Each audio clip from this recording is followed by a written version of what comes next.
In the 24th chapter of the Gospel according to St. Matthew, we have the promise from Jesus that he who endures to the end will be saved. He who endures to the end will be saved. Implicit in this promise is the recognition that we will suffer, that we will face trials, that we will be tempted. Not despite the fact that we're Christian, but very often because we are Christian, because we seek to follow Christ and we follow his instruction to take up our cross. As Christians, we must face adversities, face these trials. But we may ask ourselves, in our weak generation, how can we endure? If we have any self-awareness at all, we know how weak we are. We know how affected we are by the world around us. How is it possible then we can endure in the face of these trials?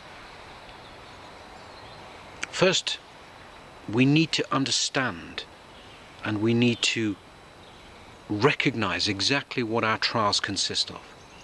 What is the nature of our struggle? What is the nature of the trials that beset us? And we need to believe always that our struggles have meaning, that there is purpose in our trials. In the 8th chapter of the letter that St. Paul wrote to the Romans, the church in Rome, he says, I consider that the sufferings of this present time are not worthy to be compared with the glory which shall be revealed to us.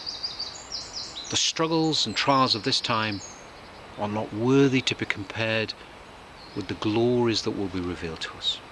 And this is St. Paul, who suffered so much, who even gave his life for Christ.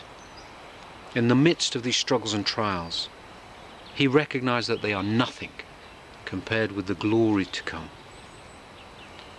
But it's also a reassurance that God sees our struggles. He sees our suffering. And St. Paul reminds us that patient endurance when we suffer is accounted by God as glory in heaven. Patience, endurance, patience. If we complain, if we protest continuously about our suffering, if we cry, why me? If we get angry, we lose patience. And God sees all of this. So let us think about the nature of our trials. What are these trials? What are these struggles that we face? What is the true nature of them? Well, we can learn to face our trials better, first of all, if we recognize where they come from. Temptations come to us in different ways. First of all, there are struggles, there are trials, there are temptations in our lives that come directly from the devil. Satan sends directly at us, attacks us with temptations. The evil one forces these trials upon us. But we are assured that if we resist, if we put our trust in God, then in our spiritual lives, what is an attack from Satan may be the means by which we grow spiritually.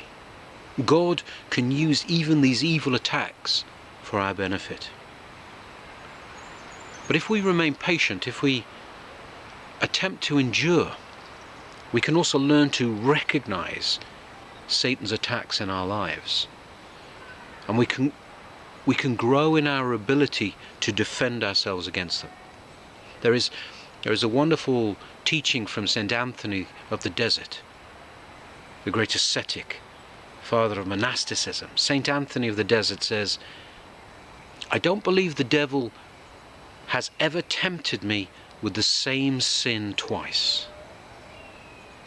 I don't believe the devil has ever tempted me with the same sin twice. St. Anthony is assuring us that through patient endurance and trust in God, we learn and we grow, and the temptations that the devil attacked us with before no longer have the capacity to reach us, to mark us, to affect us in the same way, to tempt us in the same way. We grow spiritually and are prepared to meet those temptations the next time in our lives. So there are temptations, yes, that come directly from the devil, but even these God can use to our benefit if we trust in him. There are other temptations, other trials that we bring on ourselves. We may not wish to believe this, but we bring on trials against ourselves. We may desire something sinful or begin to imagine things, and this imagining can lead us into sin. In these cases, we can't even blame the demons for our trials and sufferings. We have to recognize that we are their source, the source of our own suffering. When we're self-willed, when we are self-reliant, when we are consumed with our own thoughts, our own ideas, our own expectations, our own judgments, and when we seek to fulfill our own thoughts above all else, we open ourselves up to the consequences of that disobedience, and we open ourselves up further to temptations that are demonic. And we are the source of this ultimately. We bring ourselves to this temptation and trial. But of course, these trials, these temptations, and also other trials too, are permitted by God. And we must be careful how we understand this. There are trials which befall us with God's permission. God allows sufferings to come to us because there is a greater purpose to them. This is not to say that God sends trials, God is in any way the source of temptation. He is not. He is perfect and he is loving. But in his love, he permits these trials to befall us. Because if we are patient, if we endure to the end, as Christ calls us to, there is great benefit in our struggles, great benefit spiritually in our trials. First of all, we remember to be purified, we must be tested. Like gold. Gold must pass through the fire to be purified, to remove the impurities. And God permits us to struggle, to be tempted, to suffer, that we may be purified. And we grow spiritually in strength when we struggle. We of course may need chastisement. Sometimes our trials, our sufferings, our temptations may be a chastisement for the things we've done, for the way we are living, to call us to our senses. And God does this in his love for our salvation. God, in his love, often corrects us. Remember in the 12th chapter to the letter to the Hebrews, St. Paul says, "For whom the Lord loves, he chastens. Whom the Lord loves, he chastens."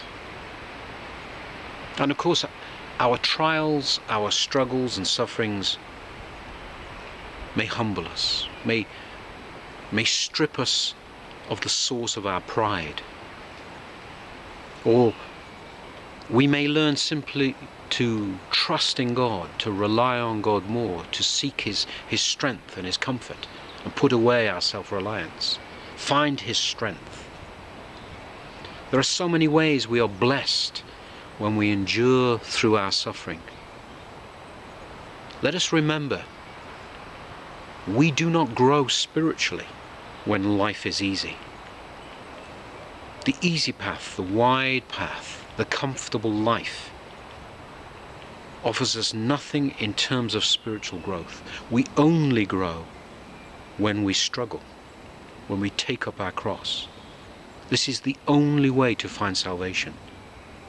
There are many Christians, modern Christians in our world today, who assure us, before tribulations, before struggles, the Christians will be whipped away from the world, saved from even the struggles that God permits.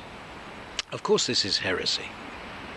Absolute heresy, a misunderstanding of the very nature of the Christian life, the very nature of the life that Christ calls us to in taking up our cross, the road to Calvary. There is a teaching in St. Simon Stylites. He says, if God desired to take away our temptations, he would have done so. But instead, he desires our benefit through these struggles, through these temptations. He desires our benefit. And we only benefit from all of this. We only benefit from these struggles and these temptations and trials if we trust in God, if we endure in trust in God. We must attempt at least, and it is difficult, we must attempt to be thankful at all times for God's love, for all that he does for us, for all that he blesses us with. We must believe that God has permitted us to struggle. Permitted us to struggle that we may be purified, chastened, strengthened, that we may grow closer to him, and so on. And in all of this, if we trust him enough to endure to the very end, to find patience and trust in our sufferings, then we are able to draw closer to him. We are able to draw closer to God. And when we draw closer to him, when we begin to recognize the truth of his presence with us, then in our sufferings, in a small way, we enter into communion with the sufferings of Christ. And when we enter the communion, or enter into communion with the sufferings of Christ in our own small ways, it is then that we truly do take up our cross.